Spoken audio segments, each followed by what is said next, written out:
So we are going to talk about why this quadratic polynomial actually did factor into the quartic that we saw over here. In order to do that, we're going to start by graphing the situation that we see right here. We want these two functions, square root of 5 minus x and 5 minus x squared, to be equal. So let's graph them and see where they intersect, because that will give us our solutions.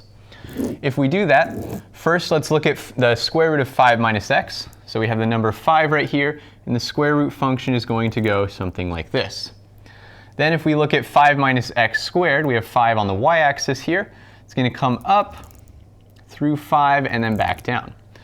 And because we're looking at solutions to the equation f of x equals x, that's how we got this quadratic, I'm also going to graph the line y equals x as a dotted line right here. So this is y equals x.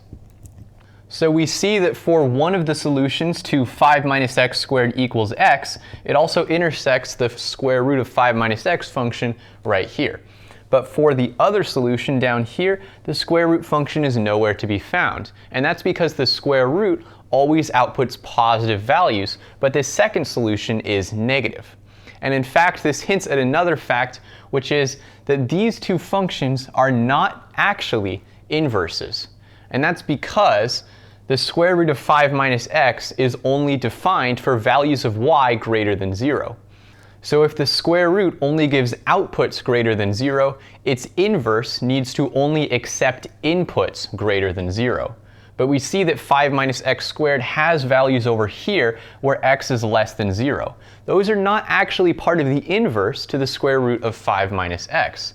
And that's why, even though this point over here is a solution to 5 minus x squared equals x, the square root doesn't intersect there, because this left part of the graph, where x is less than 0, is not actually the inverse of the square root of 5 minus x. So all of the work that we did here with the function equaling its inverse does not apply.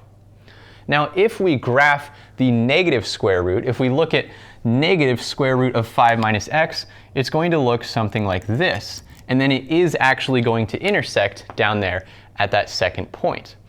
So let's take that information and go back to the quadratic that we were looking at originally. We know that the solutions to this quadratic are talking about the points where 5 minus x squared equals x. And those are these 2 points here. But we know that the square root function is only going to intersect at both of those points if we allow for the negative square root. If we only look at the positive square root, only one of those points is going to work. So now let's take a look at the original equation here and what happened when we squared both sides. Remember that if we look at an equation like this, let's say we call the left side a and the right side b.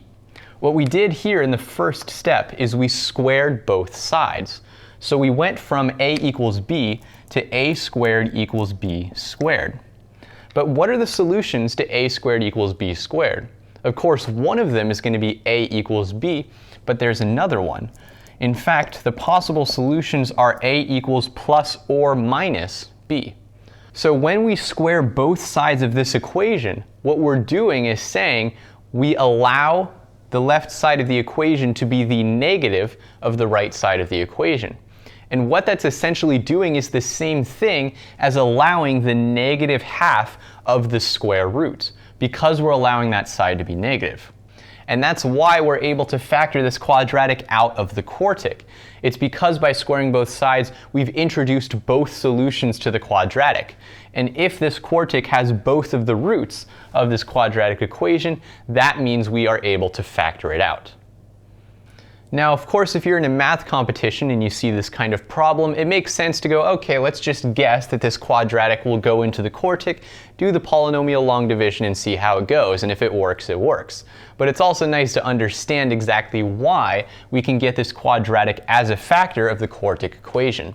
It's because when we square both sides of the equation, we're allowing for that negative solution.